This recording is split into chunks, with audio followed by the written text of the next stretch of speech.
Anika Ayana Henderson is an assistant professor of sexuality, women's, and gender studies at Amherst College, with affiliations in the English and Black Studies departments, as well as the Film and Media Studies program.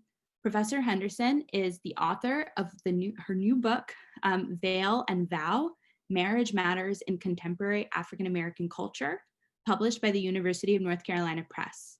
She's the recipient of numerous fellowships and awards, including the American Association of University Women Postdoctoral Research Leave Fellowship and the Mellon Woodrow Wilson Career Enhancement Fellowship. Her classes have been featured in the New York Times and Elle Magazine. She's a native of Chicago, Illinois, and her research interests include late 20th and early 21st century African American literature and culture. Heather Agyepong works as a visual artist, performer, actor, and maker. She lives and works in London, and her art practice is concerned with mental health and well-being, invisibility, the diaspora, and the archive. Heather uses both lens-based practices and performance, with an aim culminating in a cathartic experience for both herself and viewers. She adopts the technique of reimagination to engage with communities of interest and the self as central focus within the image. She's worked within photography and performance since 2009, with a range of works that have been published, performed, and exhibited around the UK and internationally. In fact, here is one of her images on a recent book publication that we're so excited about. Heather has been nominated for the Pre-Pictet and Paul Hauff Award, both in 2016 and 2018.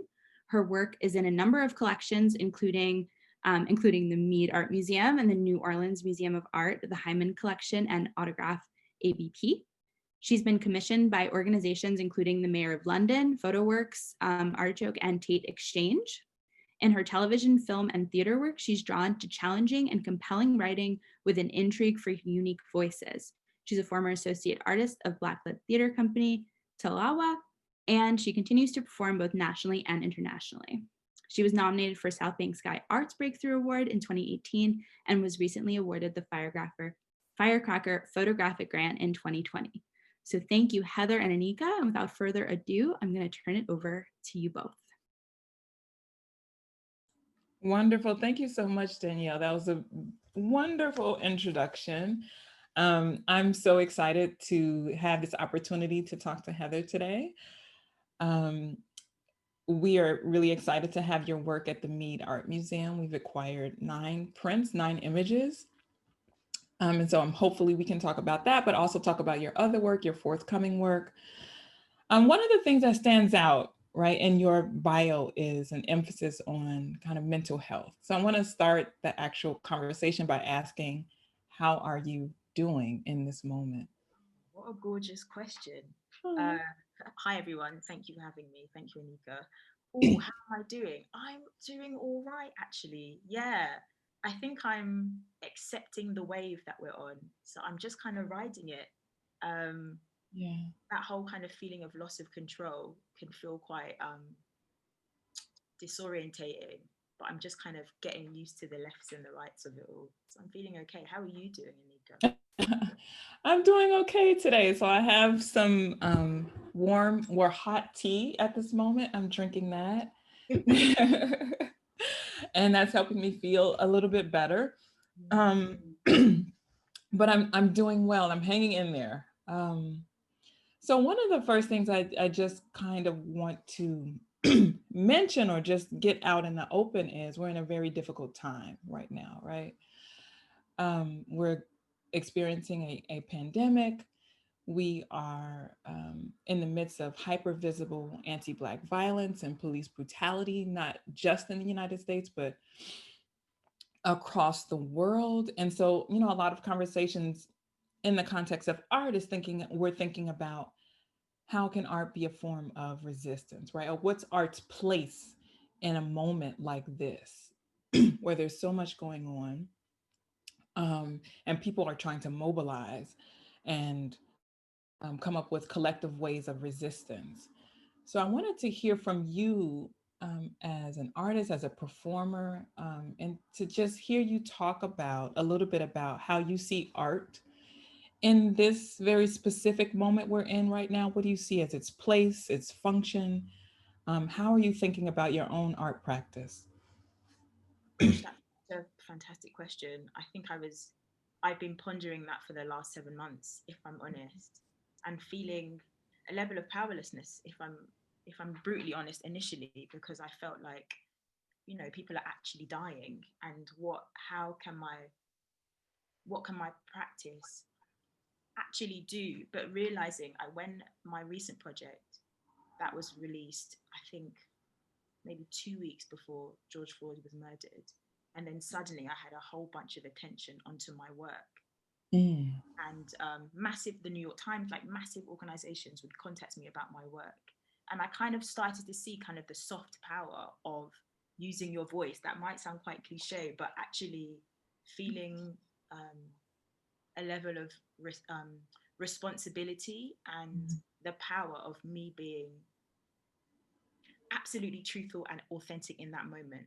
I think Anika, before, if I'm honest, I would be quite careful of what I would say to kind of mainstream organizations, kind of not to rock the boat, but also mhm.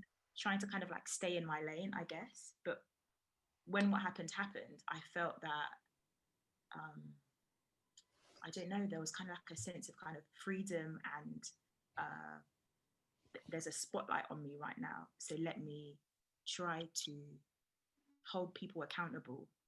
So Mhm. yeah,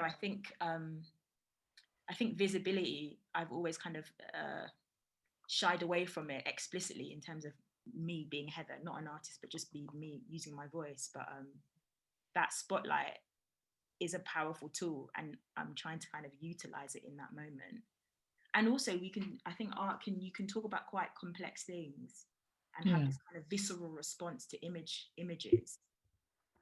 You can talk for half an hour but have one image and it can say that same thing, right?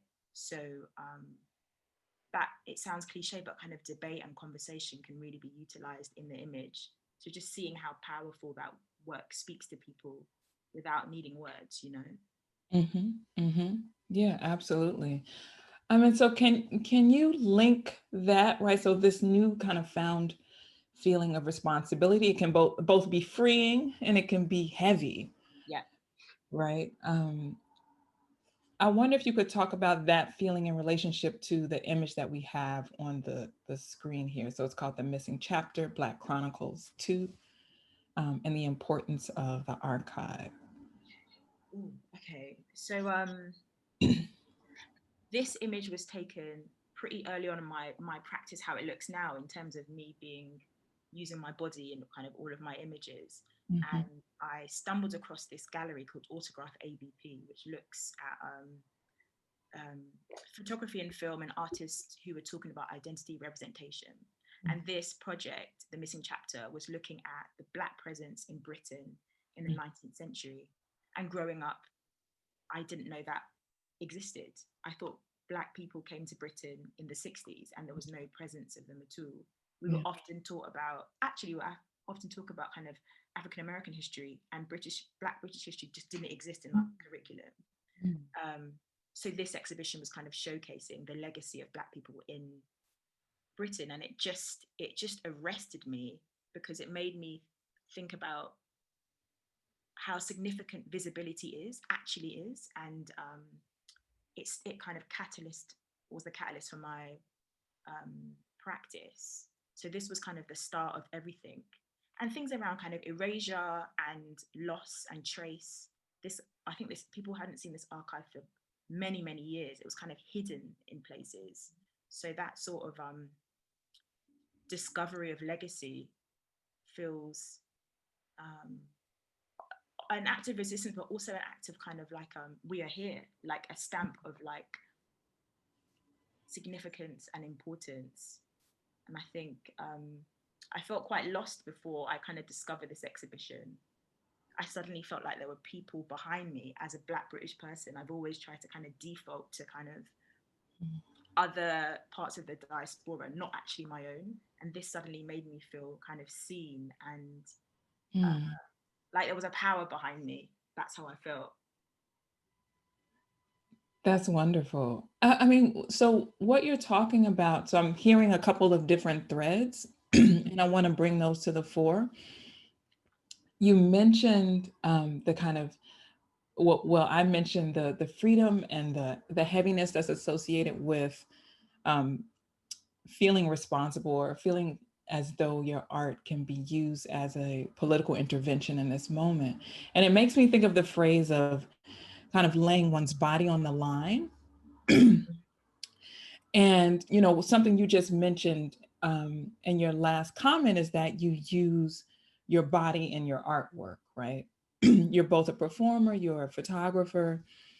And I wanted to know what, if you could talk a little bit about what it means for your body to be an instrument of creative practice, what it means to use your body in these images. And here we're looking at Too Many Black Amours, right? Where that's you in the photographs, and you talk about using your body in many or all of your images. Can you talk a little bit about why you made that decision as an artist and what that means for you? Yeah, of course.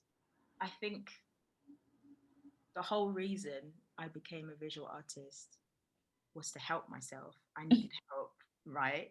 Um, I had no interest in becoming a photographer or an artist. I was an actor, I was doing that. And photography really was like a therapeutic tool to understand Mm. myself, right?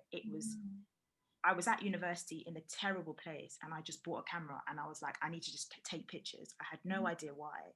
And then the images I would take were really around who I was as a black woman, who I was as an African, who I was as this British kid in Kent, and everybody's white around me. So it was really a self discovery of the kind of like crap and negative beliefs I'd internalized because of what was surrounded around me. So my point of entry in photography was really about how can I start healing myself? What Mm. can I do?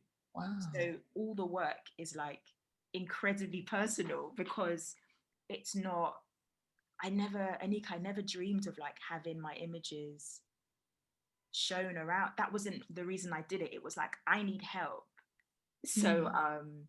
the image now for me, the images, I cannot not be in it because I need to get something out of it. I need to get some sort of realization or discovery or something more truthful about me. So Yeah. yeah, that's why I'm always in the images, really. Wow. That's amazing. And so as you look at the images now, are they still a source of a resource for you even as you look at them? So you talk about the practice, right? So it became a practice for you to help yourself. Is it still functioning in that way when you see these images? Do you still feel like um, they're a form of a resource for you?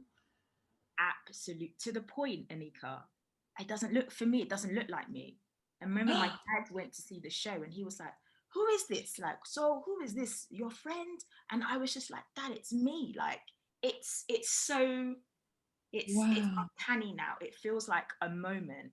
And I can remember what I was feeling, what I wanted to do, what those in Too Many Blackamoors, all of these props are a memory, like a traumatic memory I wanted to kind of wrestle with or deal with, which I need to say Mhm. is originally a concept I learned from an artist called Joe Spence and Rosie Martin, who coined this phrase called reenactment phototherapy, which kind of Mm. plainly was how can we find healing through photography, right? So they use props, they reimagine themselves as people, their mothers, whoever caused them kind of distress, to try to find some sort of alternative history to kind of rectify that moment. So I kind of use that loosely in these images. So yeah, I was going through a lot during that, and all of those props like tell a story. So for me, when I look at my images, Anika, it's like, wow, I did that. I processed that thing. I was, so it feels like Yeah. an evolution of myself, I think. Wow, that is fascinating. Okay, so we have the Too Many Black Amours on the screen now. And so, as I mentioned, the Meet has acquired 9 of your prints from this series, Too Many Black Amours. Can you talk a little bit about these images? And I encourage folks who can to visit the meet and look at these images and to sit with them and think about the history. But I wonder if you could just talk a little bit about the images for folks who might not know that much about this series. Of course, Nika. So it started off. So the image prior. So I was in uh, a kind of a collective from Autograph ABP, and they were looking at the history of Black Britain. Yes, the history of Black Britons in the UK. And we went on this kind of 6 months course, and we were told to respond to an image in the archive. So I discovered this image of Sarah Forbes Bonetta, just an insane story. So the woman on the left, right, look at me, the woman on the left, goodness me. So the story about her is that she was in a tribal conflict in Dahomey, and all her family were killed, and she was kept in this cage and given as a gift from the king of Gozo to Queen Victoria. The what's written about her is that she was given as a gift from the king of the blacks to the queen of the whites, and her name was Anin. That's from my research. Her name was Anin, and she was adopted essentially by Queen Victoria and grew up in the royal family, kind of hidden away. But she was this essentially this princess, mad. But so that story just arrested me, and there was just a single small tiny cartography image in this archive that just blew me away. I've just never seen a dark skinned woman in Britain looking like that with that sort of poise. Yeah. But then I obsessed with her, right? But then I started researching about her, and she was described in this kind of she was very strong, she was very powerful, she was outspoken, and it felt quite jarring to me because it felt like these are the ways people often describe dark skinned women as Yeah. strong, powerful, kind Yes. of this kind Yes. of Yes. impenetrable sort of Superhuman. thing. Yeah. Yes, Superhuman. Yeah. absolutely. During that time, Anika, even though I was struggling with mental health since I was 19, I was traveling around Europe, and I had kind of the worst racist attacks I've ever had before. And Mm. I was talking to my friend about the experience. I've never spoken to her about it before. And I said, do you ever, when you're going traveling, do you ever Google if the place is racist? And she was like, yeah. Mm. And we've never spoken about that, Anika. And we just burst out in tears and thought, gosh, we really want to tell each other that we're strong. We don't want to show that we're vulnerable and fragile. And then I was Mm. like, okay, can I use Sarah as a template for me to express kind of my own vulnerabilities? I've never spoken about my mental health publicly. It's always kind of been a secret. So I Mm. use Sarah's, because obviously Sarah was brought up as a princess in Dahomey and then brought to England. So many things happened to her. She actually died from tuberculosis. As soon as she went to England, she developed a cough. And when she came back to where she went to a hot country and she was fine, but when she came back to England, she developed this cough, and the cough became tuberculosis. Just there's a whole thing about what happens to Black Yes. bodies when they're in kind of different conditions, and those conversations were happening. So yeah, she became a template to kind of express my own issues around traveling around Europe and the kind of fragility with Black mental health, Black female mental health. So that's kind Mhm. of where it all started from. Yeah. And so you are, I mean, these photographs make me think about the kind of history of Black portraiture, right? And it's just in the canon and the history of art. Can you say a little bit about how you're using portraiture as a form in these images, and also how you're challenging or undermining portraiture as well? Yeah. So I think during the time when these carte receipts, the original carte receipts were taken, I guess they were reserved for kind of wealthier people, people with access. But it felt like there was a lack of agency around whose gaze is this for, right? Yeah. Even the Yeah. way sometimes people are posing, there is a there is a air of kind of like this kind of British kind of stiff upper lip Yeah. poiseness that I kind of wanted to deconstruct and say, what would it look like if it was my lens and I could do anything with my body. The image on the right, just by having her legs open wide, like those gestures are quite, would be quite radical Yes. at that point. So I was thinking Yeah. about agency as a subject, but also as the maker.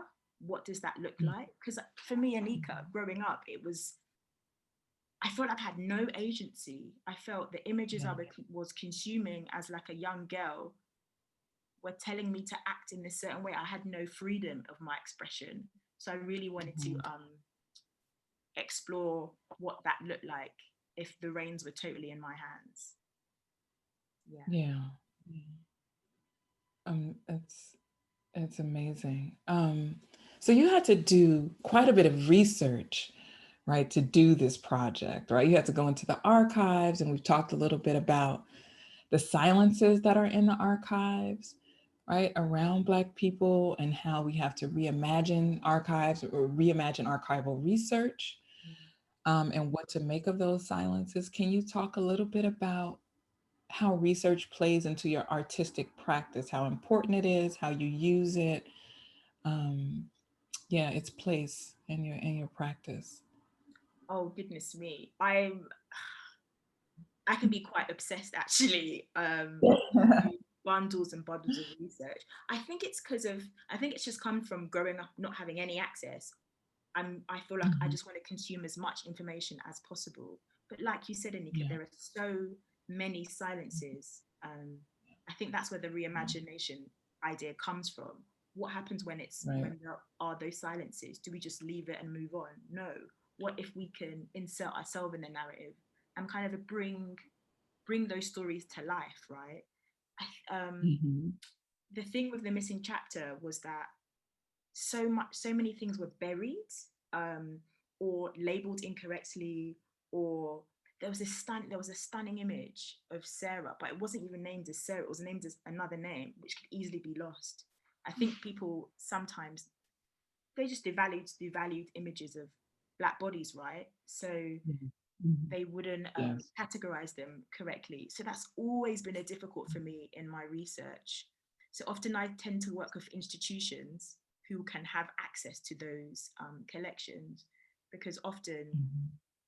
you get nothing. You know that the information's there, but you get to a certain point and there's nothing. So often you have to kind of negotiate with so-called gatekeepers to get this information, I find.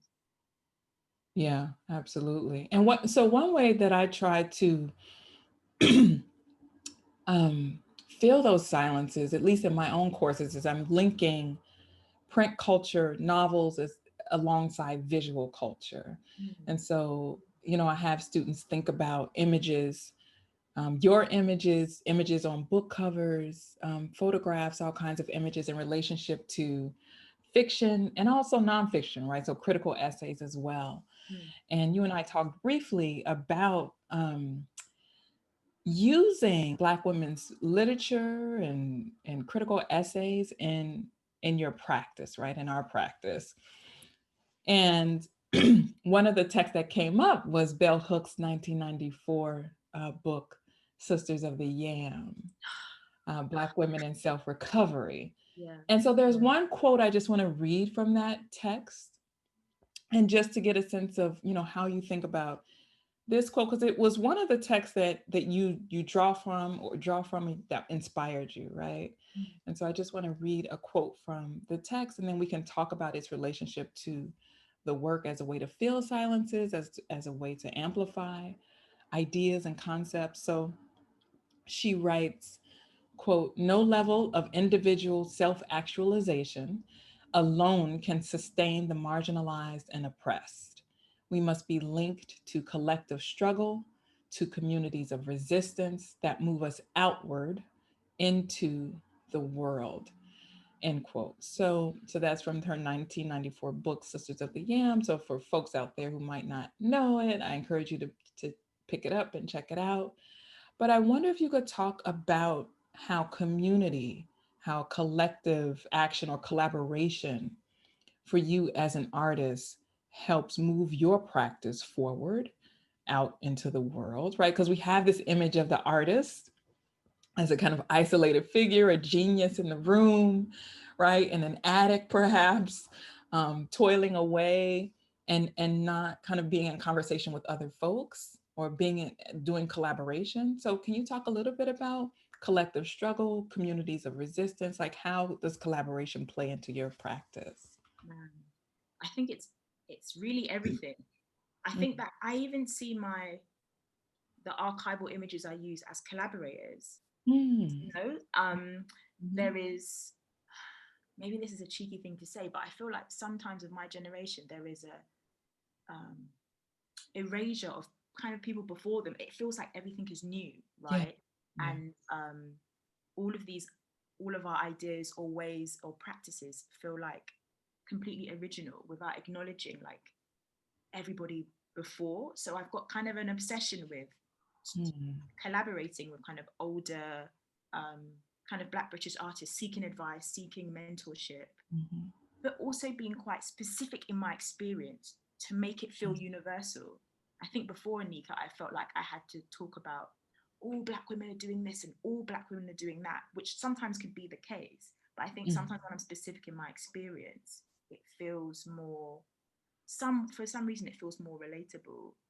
And I'm Mm. always, I think the burden of community can um, sometimes stifle you in what you make because you're kind of thinking about what do I want to make, but also what's important for the wider community. But I think when you start from the personal, it I don't know, it feels like it's breaking this sort of monolith idea of our community and show and the kind of our individual approaches feels it's important for the kind of community narrative of who we are as like Black women, right? Yeah. Um, so I'm constantly talking to my peers about ideas and having kind of safe spaces. Now it's all on Zoom, but now I can talk to people from all over the place and Mm. about what's kind of we're going through. And I spoke to you about this, what's happening in the UK and what's Yeah. happening in America, and those sort of conversations which feel kind of flattened sometimes when they're on social media or whatever, and trying to have spaces of just real um, I don't know, debate and conversation is definitely central to my work. Absolutely. Yeah, I think I would be doing these women a disservice if I didn't do that. Yeah. And what about writing and text? And it could be fiction, music, visual art. What in those forms are inspiring you in this moment or have inspired you in the past? Or I'm poetry, yeah. what am I went to see an exhibition. It's Nigerian American artist Toyin Odutola. Yeah, we've got them here, yeah. Oh my goodness, like a bomb. So obviously the restrictions here are crazy. Yeah. Um, but their exhibition was at the Barbican, just like half an hour from my house. It was Mhm. what was it called? Countervailing theory, I think it's called. Just Mhm. beautiful black and white pieces, Yeah. just like a balm. Like it felt like a breath of fresh air. It was just a stunning piece of work. So yeah, Zanelli Mahuli is coming. Hope I pronounced their name correctly. Is coming to the Tate next month, which Anika, I'm just buzzing about. Just the some of the work kind of crosses over mine in terms of self-portraiture and conversation around vulnerability. So yeah, in terms of visual art, that I'm an actor too, so I have to say I May Destroy You. I mean that Ah, yes. program Yes. Yeah. just Yeah. I don't have the words, but that was utterly inspirational and actually is kind of inspiring a performance piece I'm doing Oh. next month. So yeah, I think right now, Anika, I feel like I'm not at output, I'm at input Mm. mode where I'm just feeding myself with art, culture, reading, listening to beautiful music, having conversations. Yeah. Because there's so much focus on the output, right? But like you definitely need input. And I can only make like one, maybe two projects a year because I need so much input to Mm. kind of create the work Mm. and seeing the value in that. Because sometimes you feel like having a conversation isn't helping me shoot this project, but it actually is, you know? Yeah. Yeah. And do you have like a routine? Like once you're finished with the project, you go into input mode after each project, or how does that kind of routine work for you as a Well, creative? the blessing of being kind of a multidisciplinary artist, I jump to another mode of creation. So I would just say, I'm going to act now. I want to be in a play. Is there anything else coming up? So I can kind of jump to that. Or now I'm exploring kind of performance and dance. So I'm like, can I jump to that? Okay. That seems really beneficial to me. Okay. So that keeps the kind of creative energy going as you work. Yes, very much Yeah. so. Okay. Okay.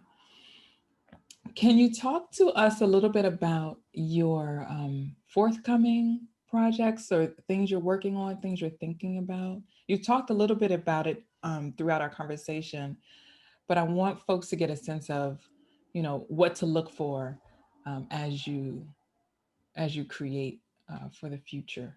Yes. So this current project is called Wish You Were Here, which was inspired by an African American performer, vaudeville performer called Aida Overton Walker, who just blew me away.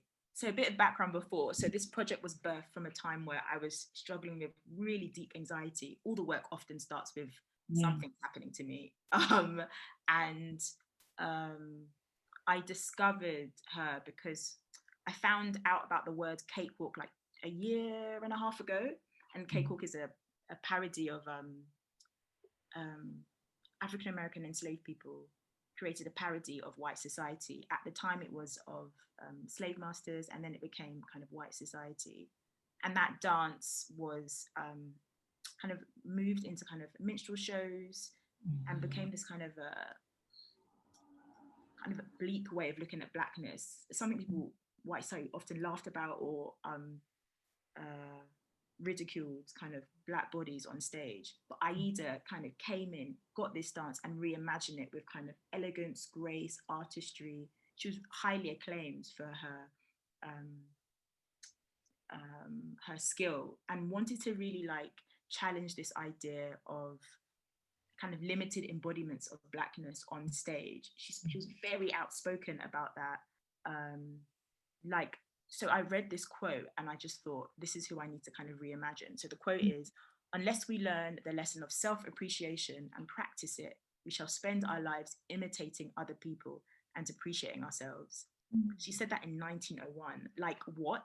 It just I couldn't believe that. And she's very much utilized her voice in kind of in press, in interviews. She was very outspoken about these kind of limiting embodiments that she felt that she had to be part of, but also wanted to kind of rub up against. Mhm. So that was the beginning of this project. So it kind of looks at what Heather would look like if she kind of fought against this kind of imposter syndrome. What would happen if I took up space? So it's kind of using some stories inspired by Overton Walker's life with my own. So it's kind of the mesh of the two. So the image on the right, Aida actually got invited to Buckingham Palace to teach the royal family the cakewalk, which is just feels so subversive and juicy because she's kind of teaching them their own dance. And yeah, all of the images kind of are about my own life, but also kind of chime with hers. So that's the latest project, really. Oh wow. This is fascinating. This is amazing. Can you talk? I mean, so as an artist and a performer, I'm sure you're thinking, in very meticulous ways about the clothing, the dress, the costumes. And in this image, there's so much going on, right? We have the parasol, we have the crown. Can you talk a little bit about your choices here as an artist and what you were thinking as you created this image? Of course.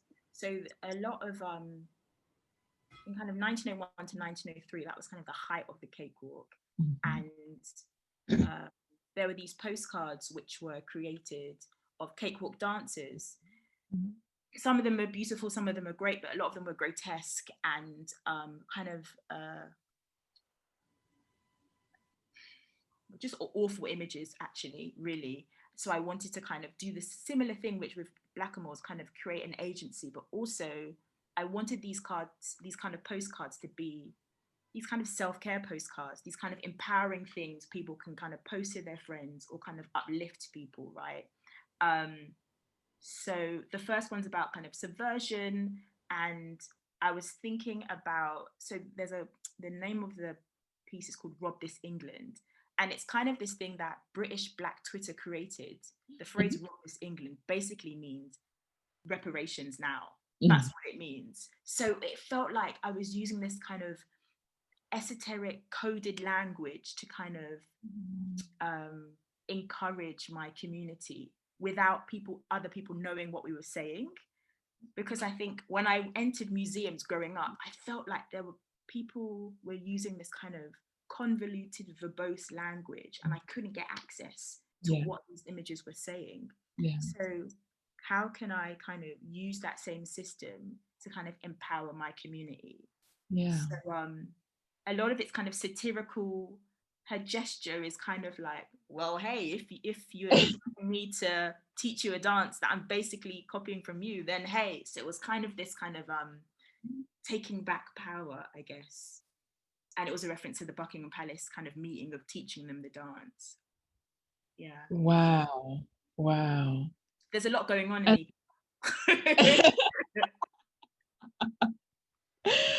in what oh wow, one other thing that I talk about, so I teach a class on popular culture, and one of the things we talk about in that class is how, right now there's the TV show The Crown, there's also the show Victoria.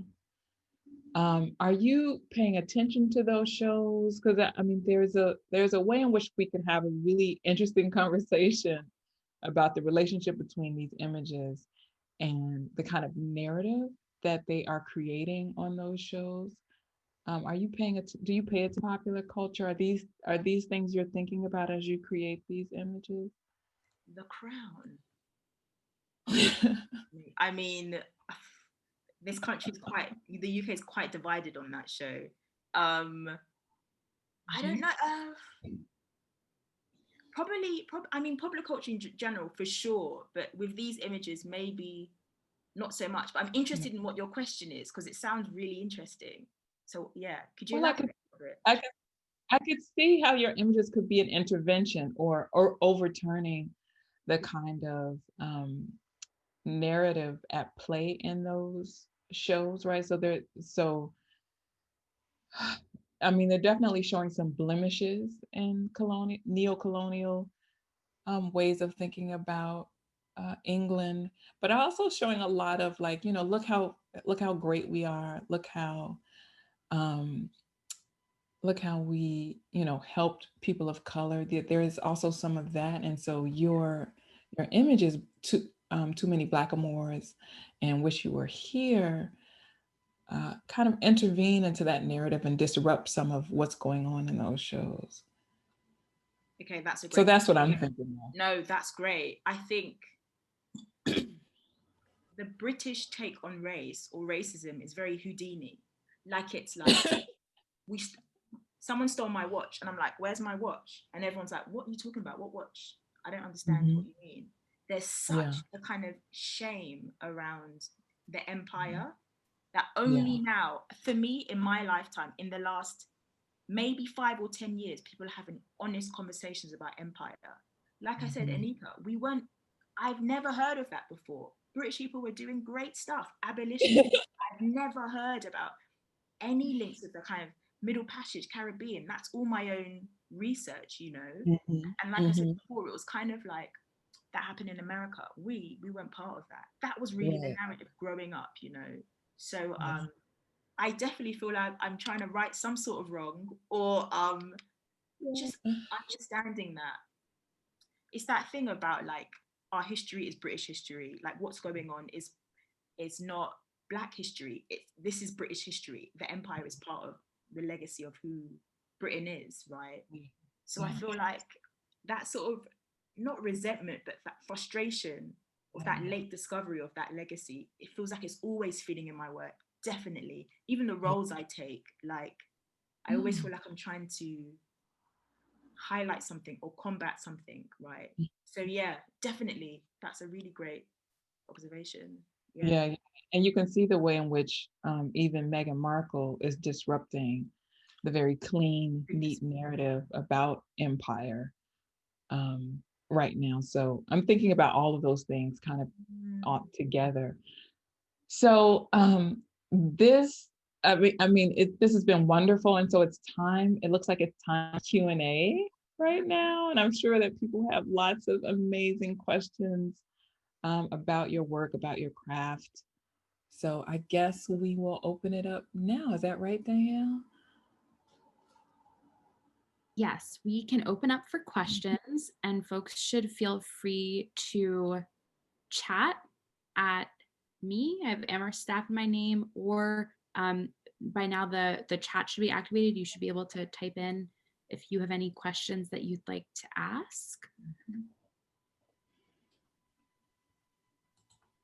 In the meantime, I can also keep showing some of these amazing images to folks who haven't been able to see them yet in person in the galleries due to COVID. They really are remarkable. And the display is, I think we have 9 of them, 3 rows of 3 are displayed in the galleries altogether. So it's really, really amazing. Yeah. Is there ever a way in which your role as a performer is in tension with your role as a photographer? Right. So I can see the way in which they're working together, right? So as a performer, as an actress, and then that informing the work is of you being a photographer and thinking about these photographs, these images. Is there ever a way in which you see these things in tension with one another in your practice? Gosh, yeah, I think all the time.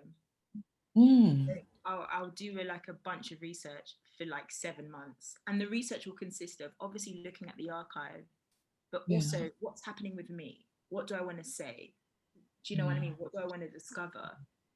And I think Hmm. when I first started taking the images, I was like, am I performing for someone? Is this a performance?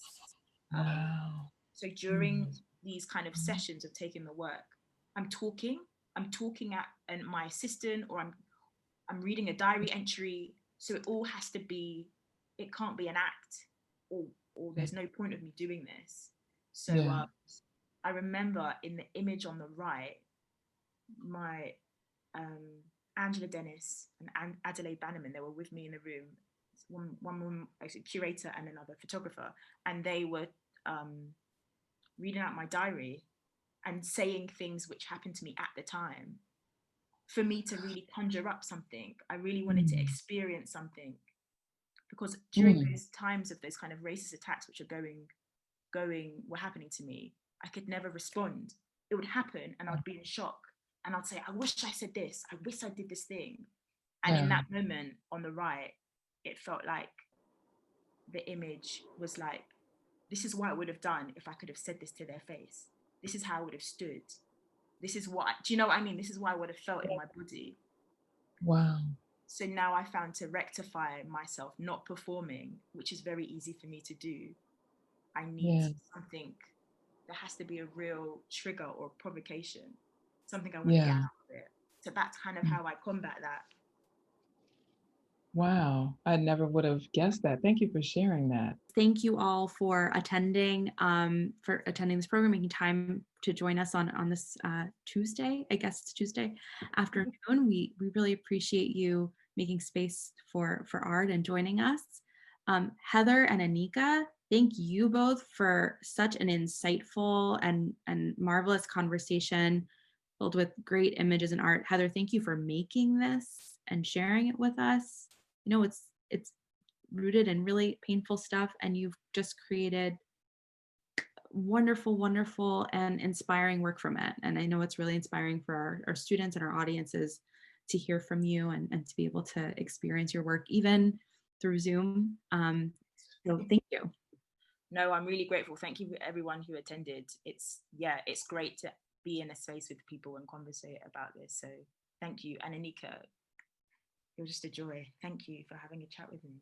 Oh, you were a joy too. Thank you for, I mean, I've mentioned it before, but your images are beautiful. I think the conversation was inspiring for me. So thank you for joining us.